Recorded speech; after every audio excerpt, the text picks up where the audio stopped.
Well, so, how should I start this video? You might be confused as to why I am on a motorcycle. Well, my connection to driving my motorcycle is that it provides me with some type of flexibility and adaptability, and this topic is all about that. It is quite serious, but by using these clips I want to remind you that this chapter of your life will make you more free in the way you act and in the way you express your thoughts. I'll be honest, as it is my first YouTube video in general, I was thinking about this for some time. Should I implement a positive or negative introduction? A demotivating or motivating one? Well, I simply decided on this, and it is free for interpretation. It starts like this. Wow. This wow is not a wow like disinterested or annoyed. This wow should be interpreted in two different ways. Wow, in the sense of exhaustion, and wow, in the sense of proudness. Because this thing, the IB, the International Baccalaureate, is difficult. And I know what you're thinking. How does this introduction help me now feel more comfortable with the fact that I will have my exams in 2 years from now, or 1 year from now, or about my internal debate whether or not I should pursue this program? Well, I'm going to tell you, I wasn't good throughout the program, and the emphasis lays on the was. You probably already know what the IB is about, but I'm still going to explain it real quick for those who don't, and I'm going to explain it in simple terms. So, the IB is a 2-year program comparable to a normal high school graduate degree. Before you start, you have to pick 6 subjects, 3 standard level and 3 higher level. They vary from art to maths, and even theater is available for selection. The best grade you can get is a 7 and the worst is a 1, meaning you can achieve a maximum of 42 points with just the subjects. In addition to that, everyone will have to do CAS. What does CAS mean? The C stands for creativity, the A for activity, and the S for service. Depending on year and circumstances, the number of different creative, active, and serving experiences varies. If you fail to complete the given number of tasks, you fail the whole diploma. But I can assure you that will not happen. It is quite easy to keep track of and reflect on simple tasks which enhance your creativity or active time or serving characteristics. You just have to keep track of them. If I go into too much detail now, this video will be too long. Therefore, the last 2 things connected to the whole diploma is the TOK subject and the extended essay which has to be written. The TOK, or in other words, theory of knowledge subject, is a philosophical approach to understanding the whole world and its connections. For this, you have to either create a presentation or exhibition in addition to the TOK essay, which is around 1,200 words long. The EE, extended essay, is a 4,000 word essay which should not be underestimated. It takes a lot of planning and effort if you're aiming for easy 3 points. This is because you're able, if the grades of TOK and EE are good enough, to collect 3 additional points, giving you the maximum points to collect of 45. That is that.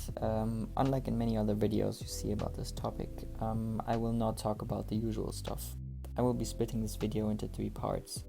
Steps to take before you're starting this program, how I approached the course in my personal experience, and the most important characteristics to develop or tips I could give you.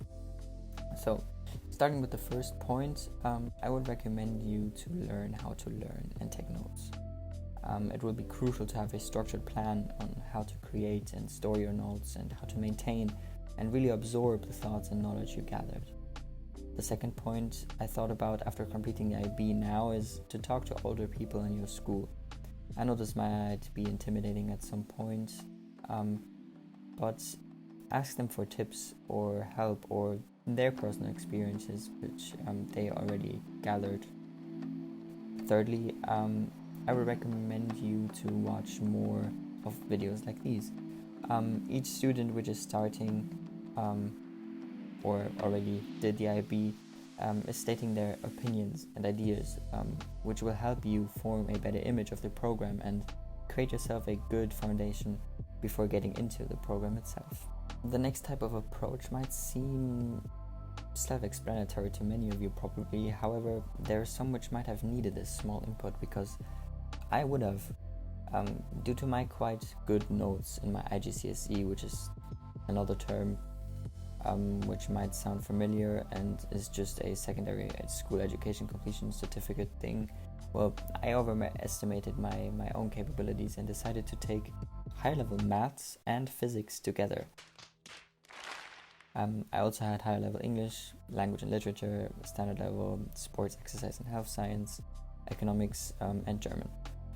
If you haven't noticed already, I am German, so that is also a reason for my choices, because there are special regulations on the selection of your subjects and the opportunity to study at a German university afterwards.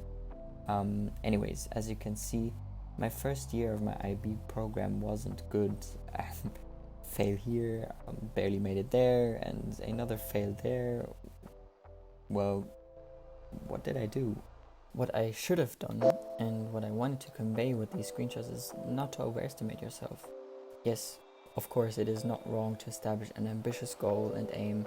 However, keep it realistic. And this is where we get to the tips part.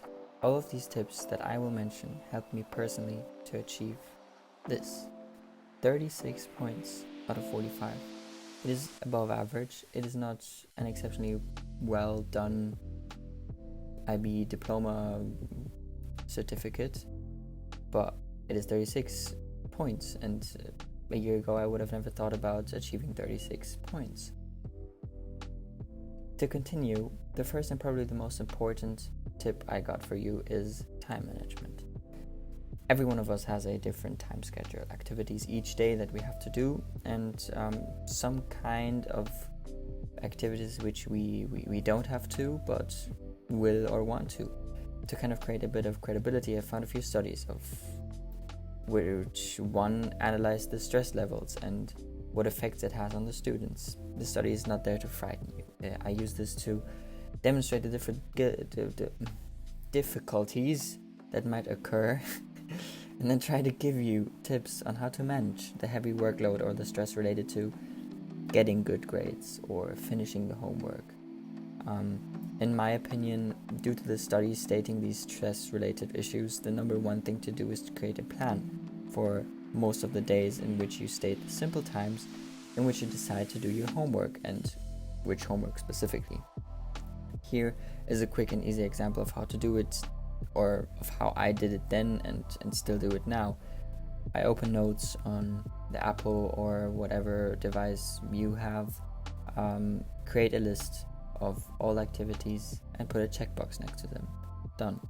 You just demonstrate at what time you wake up, at what time you eat breakfast. In my case, I just listed at what time school is, and then there's probably a time in between school and maybe your afternoon activities, in which you can do some of your homework.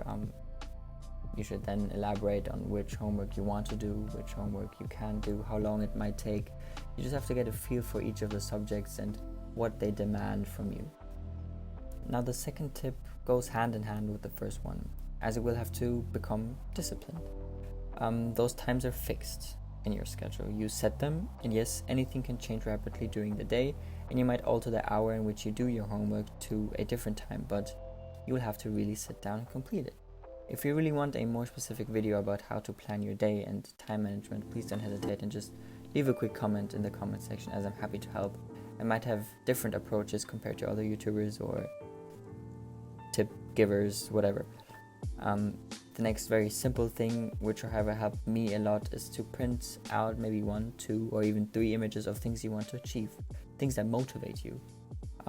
They can be materialistic, like a car or house, or they can be emotional, like a healthy family. Just printing out this picture and hanging it above your desk at which you study will make a huge difference to your drive and development of discipline, as you can see the goal right in front of your eyes. The final hint, or important characteristic now, which you will have to develop, is endurance. Now, not like endurance in running, but mental endurance, due to the fact that this program will challenge you whenever it feels like it.